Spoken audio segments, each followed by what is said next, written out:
रहना चाहते हैं हेल्दी और जानना चाहते हैं अपने हेल्थ से रिलेटेड सारी जानकारियां, तो सब्सक्राइब करें अभिराज फार्मा चैनल को और बेल आइकन को जरूर से दबाएं ताकि आपसे हमारी वीडियोस कभी मिस ना हो। दोस्तों, जैसा कि हम सभी लोग जानते हैं कि फीवर क्या होता है, फीवर कैसे होता है, बट वायरल फीवर में और फीवर में क्या अंतर है, ये हमारे लिए जानना बहुत ही ज्यादा जरूरी है। आज हम इस वीडियो में जानेंगे कि वायरल फीवर कैसे होता है, क्यों होता है, क्या होता है, इसके क्या क्या कॉजेज होते हैं, इसके सिम्टम्स क्या क्या होते हैं और इसके क्या क्या ट्रीटमेंट्स हैं। नमस्कार दोस्तों, मैं हूं अभिषेक और आप देख रहे हैं अभिराज फार्मा।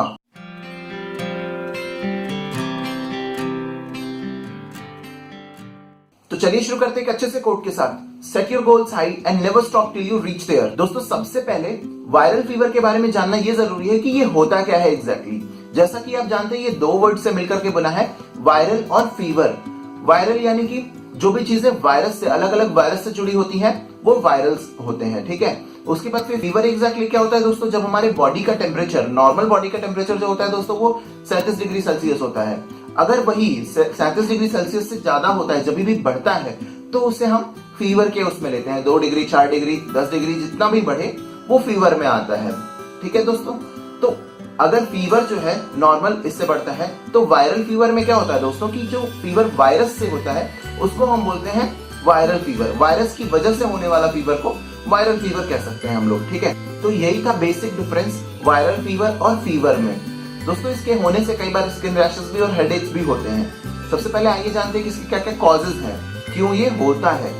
तो कॉजेज में सबसे पहले आता है दोस्तों कि ये कम्युनिकेबल डिजीज होती है एक तरह से।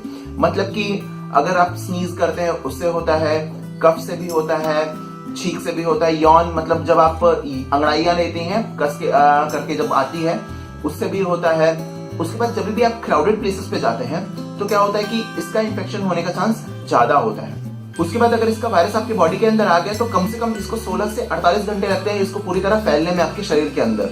आगे ये जानते हैं कि इसके क्या क्या सिम्टम्स हैं। सिम्टम्स में हम दोस्तों सबसे पहले जानते हैं कि ये एग्जैक्टली इसके सिम्टम्स मिलते जुलते फीवर से ही होते हैं, बट कुछ चीजें होती हैं जो इसको कैटेगराइज अलग से करती है, जिन पे हमें ज्यादा ध्यान देना चाहिए। जैसे कि इसमें ठंड जो है वो बनी रहेगी, फीवर बार बार आता रहेगा, जाता रहेगा, जाएगा ठीक ठाक जाएगा, लेकिन वो आता रहेगा ज्यादातर। उसके साथ साथ इसमें क्या होगा दोस्तों कि दवा का जो असर होगा वो ज्यादा टाइम के लिए नहीं होगा और लंबे समय के लिए बिल्कुल नहीं होगा। उसके साथ साथ इसमें आपको वॉमिटिंग भी आ सकती है, जॉइंट्स में पेन भी हो सकता है, उसी के साथ साथ हेडेक्स भी हो सकते हैं। ये सब कुछ नॉर्मल सिम्टम्स हैं जो हमें ज्यादा ध्यान देना चाहिए अगर हमें वायरल फीवर होता है, ये सिम्टम्स देखने में आते हैं। तो दोस्तों, अब आइए बात करते हैं इसके ट्रीटमेंट्स की। ट्रीटमेंट्स में हम सबसे पहले लेते हैं कि अगर हमें जब भी ऐसा होता है तो हमें हमारी बॉडी को प्रॉपर रेस्ट देना बहुत ही ज्यादा जरूरी होता है। उसके साथ साथ नेक्स्ट इसमें क्या आता है दोस्तों कि हमें गर्म खाना खाना चाहिए, जैसे कि खिचड़ी हो गई, सूप हो गया, ये सब चीजें हल्का खाना खाएं और गर्म खाएं, बहुत ही ज्यादा जरूरी होता है। उसके बाद फिर नेक्स्ट आता है दोस्तों, अगर आप सेल्फ मेडिकेशन करते हैं तो वायरल फीवर में ये बात ध्यान रखिएगा कि कभी भी आप एंटीबायोटिक्स मत लीजिएगा, क्योंकि वायरल फीवर जो होता है वो वायरस की वजह से होता है। उस पे एंटीबायोटिक्स का कोई असर नहीं होगा, उल्टा ये प्रॉब्लम आपके लिए बढ़ा सकती है। पेट में अलग अलग प्रॉब्लम आ सकती है और भी कई प्रॉब्लम आ सकती है, जैसे कि आपकी किडनी डैमेज हो सकती है, लिवर भी डैमेज हो सकता है। ये वर्स्ट केसेस आते हैं इसमें। इसीलिए जब भी आपको वायरल फीवर हो, एंटीबायोटिक्स बिल्कुल ना लें। इसमें आप एनाल्जेसिक्स और एंटीपायरेटिक्स जरूर ले सकते हैं। एनाल्जेसिक बात करें कि आपका जो पेन किलर्स होते हैं उसको आप एनाल्जेसिक बोलते हैं। एंटीपायरेटिक बोलते हैं तो एंटीपायरेटिक में एग्जैक्टली जो आपका फीवर के लिए मेडिसिन, जैसा कि पैरासिटामोल हो गया, ये सब फीवर के लिए यूज होती हैं। और एनाल्जेसिक में आपका डाइक्लोफेनाक, एसिक्लोफेनाक, ये सब आ जाता है। उसके बाद आइए जानते हैं दोस्तों कि इसके ट्रीटमेंट्स में होम रेमेडीज हम क्या क्या यूज कर सकते हैं। होम रेमेडीज में सबसे पहले हम तुलसी लीव्स यूज कर सकते हैं। तुलसी को जैसे चाय बना करके पी सकते हैं, काढ़ा बना करके पी सकते हैं। कोरिएंडर एग्जैक्टली बात करें कि धनिया जो होती है उसकी चाय बना करके पी सकते हैं, बहुत ही ज्यादा फायदा करेगा दोस्तों। उसके साथ साथ अगर हम जिंजर को सुखा करके उसको पीस करके अगर उसको लें तो वो भी बहुत ही ज्यादा फायदा कर सकता है। उसी के साथ साथ दोस्तों, अगर हम चावल का स्टार्च लें, मतलब कि जब चावल बनता है अगर उसमें पानी ज्यादा हो जाता है तो उसमें जो उसका पानी होता है, गाढ़ा गाढ़ा व्हाइट पानी जो होता है, वो पिए, वो भी हमारे लिए ऐसे टाइम पे बहुत ही ज्यादा फायदेमंद रहेगा। अब आगे आइए जानते हैं दोस्तों कि इसके क्या क्या प्रिवेंशंस हैं। कुछ छोटे छोटे प्रिवेंशंस हैं जिसको लेकर के हम बचे रह सकते हैं।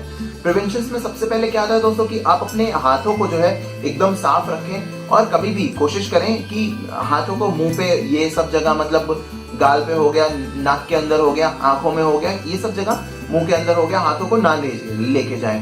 सफाई बहुत ही ज्यादा मायने रखती है दोस्तों। उसके साथ साथ अगर आप क्राउडेड प्लेसेस पे हैं तो कोशिश करें अपने फेस को मास्क करके रखें, ढक करके रखें। और जब भी आपको स्नीजिंग आती है, मतलब छींक आती है, खांसी आती है, उबासी आती है, तो ऐसे टाइम पे आप अपने मुंह को ढक लें। बहुत ही ज्यादा जरूरी होता है दोस्तों ऐसे टाइम पे मुंह को ढकना, क्योंकि वायरस का जो है एक्सचेंज जो है, कम्युनिकेशन जो है नहीं हो पाएगा, वो उसका जो ट्रांसमिट एक जगह से दूसरी जगह नहीं हो पाएगा। उसके साथ साथ हमें एक बात और ध्यान में रखने वाली होती है दोस्तों कि हमें रेगुलर बेसिस पे इन चीजों का चेकअप और फिर इन चीजों का ध्यान रखते रहना चाहिए। इस छोटी सी इन्फॉर्मेशन के लिए एक लाइक मिल ही सकता है दोस्तों। और अगर आप हमारे चैनल पे नए हैं तो इस चैनल को सब्सक्राइब करना ना भूलें। दोस्तों मेरा ये छोटा सा वीडियो आपको कैसा लगा मुझे कमेंट बॉक्स में जरूर बताएं और इस चैनल को सब्सक्राइब करना ना भूलें, क्योंकि मैं आपके लिए ऐसे ही हेल्थ रिलेटेड वीडियोस लेकर आता रहूंगा। तब तक के लिए दोस्तों जय हिंद।